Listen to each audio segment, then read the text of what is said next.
Hello everyone, my name is Ryan Cam, and welcome back to the AFI Project. Today, we're going to be taking a look at a movie about a bunch of wise guys. It's Goodfellas. This was directed by Martin Scorsese. We all know who he is, and there's a good chance that if you clicked on this video, you have seen this movie multiple times. You can walk up to any stranger in the street and say to them, best gangster movie, go. Their response will usually be The Godfather is number one, and either Godfather 2 or Goodfellas fighting for 1A. It was a critical and financial success. It was nominated for a bunch of awards, and this movie is widely seen as one of Martin Scorsese's very best in a career that is seen of pretty much nothing but quality. It has a very special meaning for me because this was the first movie that I reviewed for my I Finally Watched series, all the way back at the start of May 2020. Oh, May of 2020. How we do not miss you. But anyway, I was trying to build that series around reviewing famous movies that I had never seen before. But when I came up with the series, I didn't know where to start. But then, I heard at my local luxury theater, about 20 minutes away, they were showing Goodfellas on the big screen. So I said to myself, there's no way I'm missing that. And so I went. And the minute I was hooked, I remember it like it was yesterday. I remember I was in the seat, the movie had started, and then Ray Liotta said the line. As far back as I can remember, I always wanted to be a gangster. And from that moment on, I was in there. This movie is based on the book called Wise Guys, and it essentially tells the story of Henry Hill, played by Ray Liotta, and his decades-long stay in the Italian Mafia, from his beginnings in about the late 50s all the way up to his exit in about the early to mid-1980s. So that's about 3 decades. With all the highs, the lows, and everything in between that you would expect from a gangster movie like this. I have now seen this movie twice, and I can safely say that it is definitely in the greatest of all time mob movie conversation, hands down. Firstly, the acting in the movie is incredible across the board, specifically the main trio that you're probably thinking about right now. Ray Liotta, Robert De Niro, and Joe Pesci. Ray Liotta is pretty much only known for this movie and probably Field of Dreams. But man, what a movie to be known for, because this is essentially his story.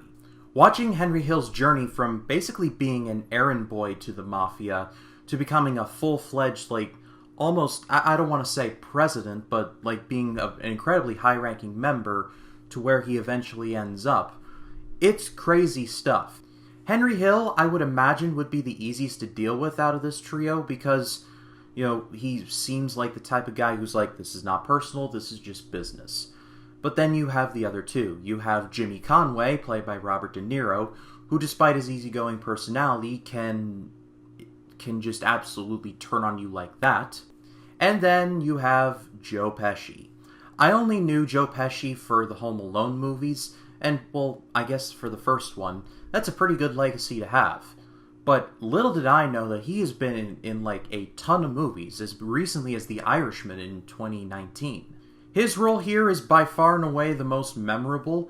You walk up to somebody and be like, hey, you're a funny guy. Then they'll respond with, funny how? Funny how? Like I'm a clown? Like I amuse you? Joe Pesci won an Oscar for this movie, and it was incredibly well-deserved, let's just say that. But it was upon this rewatch that I noticed these little nuances about Joe Pesci's character that just made a lot more sense to me, because out of the trio, the main trio, he's the most dangerous to deal with, because, he seems like this just bull in a china shop, but he secretly knows more than he likes to let on. And I think that the best scene that can describe that is the most famously quoted scene in the movie, the "you think I'm a funny guy" scene. I think that whole scene, Joe Pesci was testing the rest of them, seeing how far they were willing to go to push his buttons. He knew he was going to pull back eventually, but he just wanted to see. He wanted to test the waters. Is he crazy in this movie? Oh yeah, crazier than Brian Pillman in 1996. But he's crazy like a fox. But the main trio of Liotta, De Niro, and Pesci are not the only good actors in this. You have Paul Sorvino, who is a lifelong character actor, very good at his job. And then you have Lorraine Bracco, who, if we're talking about, like, characters who are, like, ultimate poor bastards, like, she has to rank among them, because she starts out as this relatively normal girl, falls in love with Henry Hill, things are rosy, right?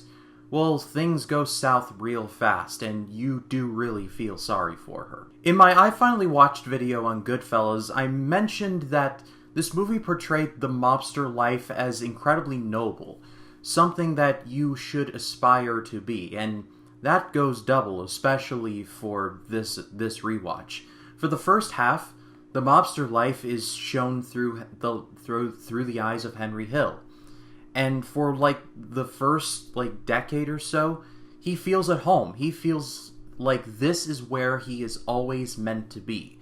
He even says in the movie, I never wanted to be president, I never wanted to be an actor, I wanted to be this, right here in this moment. I won't spoil the ending, but what ends up happening to Henry Hill is portrayed as a very sad thing. He gets out with some dignity, but at a certain point, he's, like, here. And then, by the end of the movie, he's, like, way down here. As you can see, I'm trying my best not to spoil this movie, because I feel like this is a movie that you all, if you have not seen it, should experience for yourself. Because I still feel it is one of the all-time greats. Great acting, amazing dialogue, surprisingly underrated soundtrack, a good amount of visual storytelling, brutal moments, sometimes interlaced with comedic moments, and just too many good things to mention in just one video.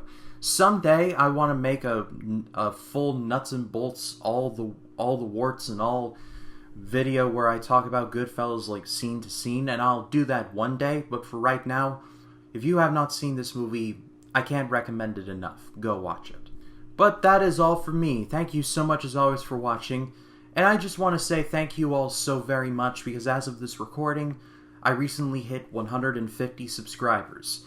I cannot thank you all enough for this. I'm truly grateful. I remember fondly when I started out and I just had, like, a handful of subscribers, like enough subscribers to count on, like, one hand and have some fingers to spare. So now that I have 150 of you all saying, you know what, I like what this guy has to say, subscribe.